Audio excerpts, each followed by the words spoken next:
Hi peoples, welcome back to what is now the 11th week of Sargacious Sundays. That's right folks, we've almost made 3 months. And I would ask you before we go any further, please don't forget to like and subscribe and even share these little nuggets of wisdom if you find them interesting and thought-provoking, because that's the goal, okay? It's not to tell you what things mean. It's actually just to encourage you to look deeper and have a new appreciation of the things that are already there right in front of you, okay? Now, last week we talked about a bird in the hand is worth 2 in the bush, which was taken as on its surface level as a cautionary tale from wanting to aspire for bigger and better things. So with that in mind, we'll take a look at another saying which still looks at that inner need of people to aspire and want more out of life. So this week, we will look at the grass is always greener on the other side of the fence.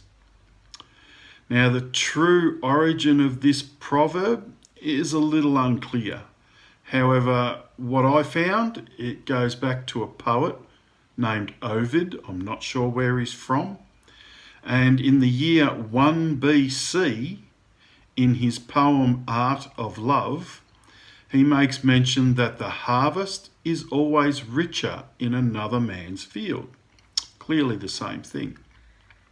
Then in the Oxford Dictionary of English Proverbs, it lists ironically the Latin proverb, and this was actually done in 1554, that the corn in another man's ground seems more fertile and plentiful than our own.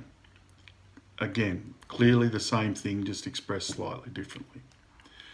And I believe that one of the earliest examples of this proverb in the English form that we know today regarding the other side of the fence was first used in a US newspaper called the Kansas Farmer, which was in 1917, where it stated that some people are never satisfied anywhere.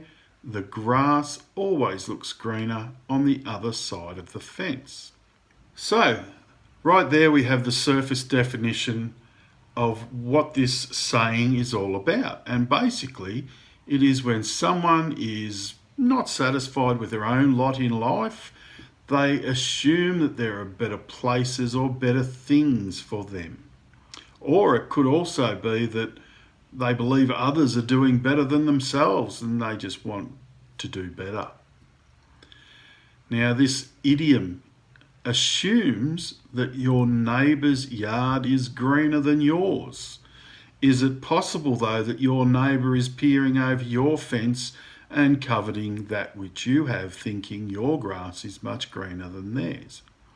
Food for thought there, I think. Now, it's also at this point must be cautioned to ensure that it's not the green-eyed monster at work here. And the green-eyed monster is envy and jealousy. And to be green with envy of others and what they have, etc., is vastly different than aspiring to a better, more fulfilled life for yourself. Now, in its essence, this saying encapsulates the human quality that we all have innate within us of wanting something more, something different, and to something better out of life than what is being offered and what we are doing now. And let's face it, if we didn't have that innate quality, we'd probably be still sitting in caves. We certainly wouldn't have progressed and achieved the great things that we have as a species achieved. Okay, so that quality, it's actually a good thing. It's how it's expressed that may or may not be positive. Now, it also expresses the idea that people often think that a different set of circumstances would bring them greater joy and happiness. However, this phrase is quite often used in the context of reminding people that it's not usually the case for all that glitters is not gold. And quite often it's used as, yeah, well, grass is always greener, what can you say? And it's expressed that way, not necessarily as a compliment to our innate desire. So it seems that we are led to believe these days that if we're not achieving big things, we're not serious about winning at life.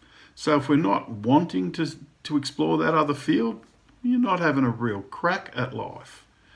Now, personally, I disagree. The goal of life is happiness and fulfillment. And whoever achieves this at whatever level at life, they win at life. This fulfillment, it's more commonly known as contentment. So when you are happy and fulfilled, you sit back and, yeah, I'm all right with where I'm at and don't need to keep worrying about more. So this contentment can only happen on an internal soul level. It's not going to happen because of the physical stuff that you collect upon the way.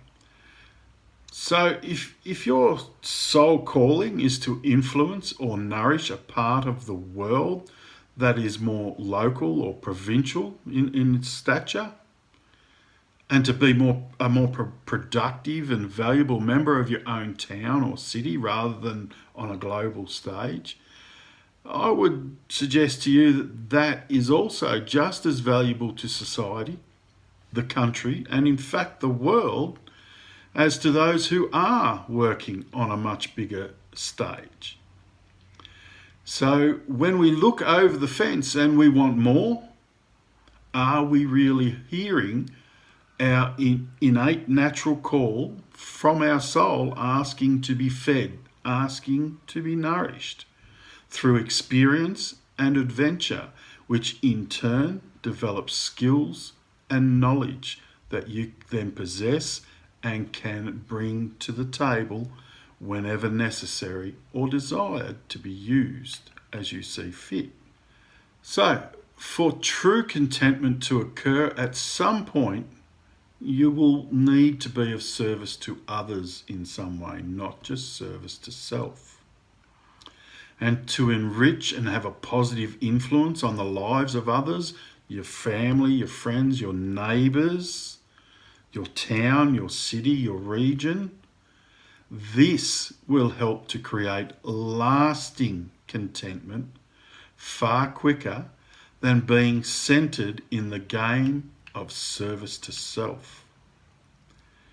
Now, when I first asked people about what are some of the sayings you remember that your parents used, etc., obviously the grass was always greener was one of them. However, a good friend of mine, Daniel S., he knows who he is, also counted with the grass is always greener, also counted with the grass may be greener on the other side of the fence, but it's just as hard to mow. And that, I would also suggest, is a very valid statement. Because once you get into that other field that was looking very, very green and enticing and lured you to jump the fence and go have an adventure, you still need to water that grass. You still need to weed and tend with care and love. So you need to maintain that field so that it remains green and you get the most out of the field that you choose to live in. And the more you get out of it, in theory, the more you can be of service and help others, help nourish others so that they have better, more fulfilled lives. So, interesting thoughts, I think, on that one. What seems like a very simple saying at the beginning, grass is always greener on the other side of the fence. Don't forget, just as hard to mow, you need to do your gardening once you're there. So, like I said at the start, please, if you like these little nuggets of wisdom, Please hit the subscribe button. Please like and share and get them out there to other people so that they maybe have a look. And like I said, I'm not here to tell you what things mean, but I do want to get you to question what things mean and see for yourself how deep the rabbit hole is for you when you start thinking about things. Thanks, people. I will say goodbye and ciao for now, and we'll see you next week for another instalment of Sargacious Sundays. Ciao, ciao.